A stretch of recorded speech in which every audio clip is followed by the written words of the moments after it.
Today I'm going to bake a basic white bread, and this one's pretty easy. So let's go over the ingredients. We have half a cup of milk, 3 tablespoons of sugar, 2 teaspoons of salt, 3 tablespoons of butter, but you can also use margarine, 2 packages of yeast if you buy your yeast in the little packet form, or that's equivalent to 2 tablespoons of yeast in the jar. We're also going to use 1.5 cups of water, which will warm later on, and 5 to 6 cups of flour. So these are the ingredients, and what I'm going to do now is I'm going to heat up the milk, because with the milk we're going to combine some of the ingredients. So first I'm going to go heat the milk, and I'll be back. I've now heated my milk, and what we're going to do now is we're going to add in the first 3 ingredients. So we have half a cup of milk here.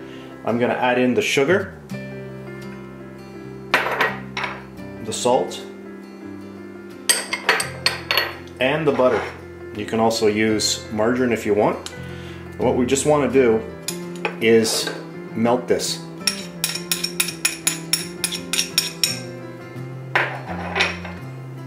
If you want it to go faster, you're gonna microwave it again. You can also put this on the stove if you wanted to do it in a little saucepan to get it going more. Now what I'll do is I'm gonna go heat this up a little bit more. We don't want it boiling, but we want to melt all of this. Later on we're gonna let this cool down, so you don't want it really hot, but enough to start melting the butter. So I'm gonna go heat that up a little bit in the microwave, and I'll be back. At this point I've microwaved it, and you can still see a few little pieces in here, but those are going to melt quite quickly. So we'll let this all dissolve properly and let it cool, and then I'll be back. At this point it's cooled down quite a bit. Everything's dissolved.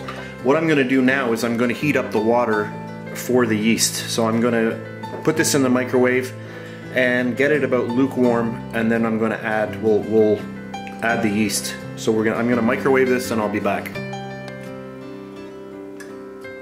And I'm back with my lukewarm water.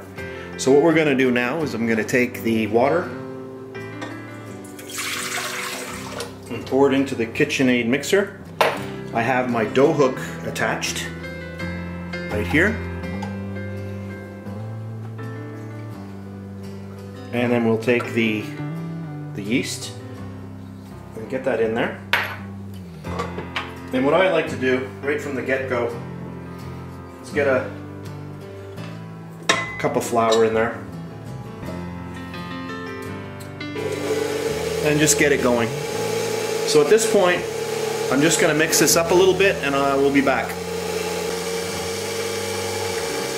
At this point we still have the 1 cup of flour, so what I'm going to do is I'm going to add in 2nd cup of flour, and I'm also going to add in all of our mixture here.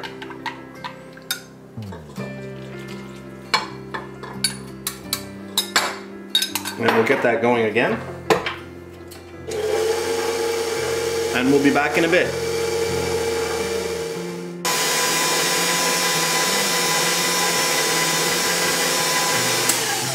I'm going to add in another cup of flour, which will bring us up to 3 cups.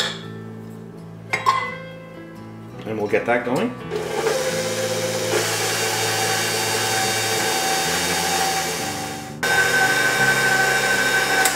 At this point the mixture's been going for about maybe another 2 minutes. Now at this point here we have 3 cups of flour in there. So what I'll do is I'll do another 1 cup of flour, which will take us up to a total of 4 cups. Whoops, sorry, I just hit the camera there. There we go. I've also moved the camera, so I haven't done anything off camera. I just moved it so we could get a better view in here. And I'll start up the mixer. This is the 4th cup of flour now.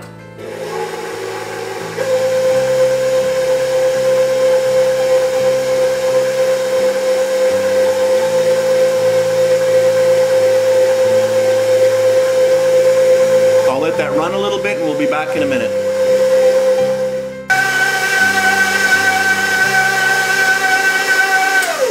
this point, the dough has been going for another probably 2 minutes. I'm not timing it exactly, but around there. What I'm going to do now is I'm going to add in my 5th cup of flour. And we'll get that going.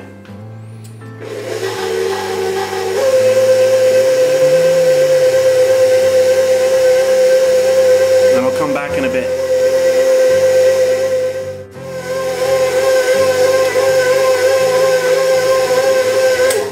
At this point now, the mixer's been going another good 3 minutes, and we can see the dough ball is really coming together. And at this point, there are 5 cups of flour in here. I'm going to let this mix thoroughly, so another few minutes, and we'll come back and see. And then we'll determine if we want to add a little bit more, but right now it's looking very, very good. So I'll get this going again, and we'll come back and check it out.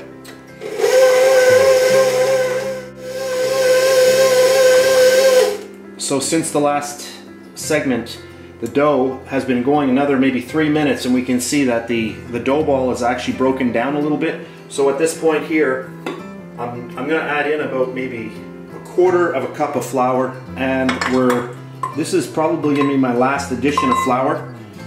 And we'll let it go like this, and we'll see what happens. Once it comes to a dough ball, then I'll take it out. Okay. This has been going about another 2 minutes. At this point, I'm not adding any more flour. The dough is very nice. So what I'm going to do is I'm going to get it out, and we'll go for the first rise, and then we're going to put them into the pans and let them rise again, and then bake them later on. Look at how nicely that comes off. Beautiful.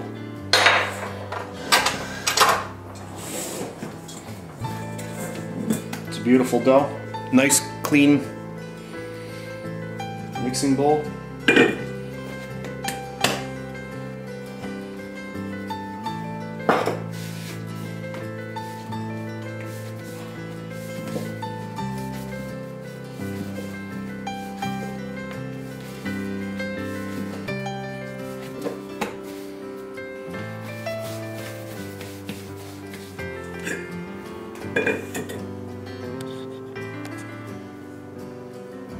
I'm going to use some Pam cooking spray. I'm going to spray this over in the sink area, and I'll be back.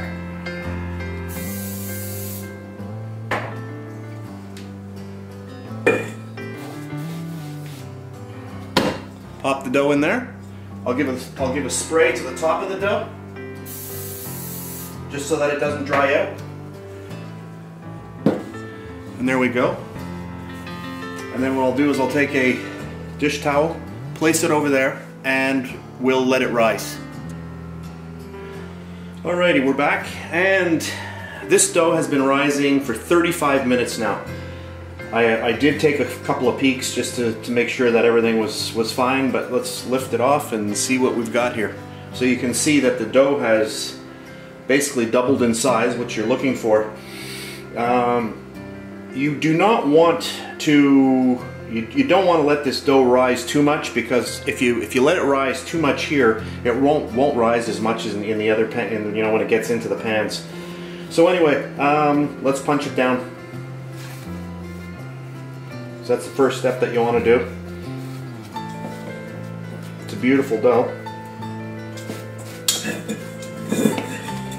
There we go.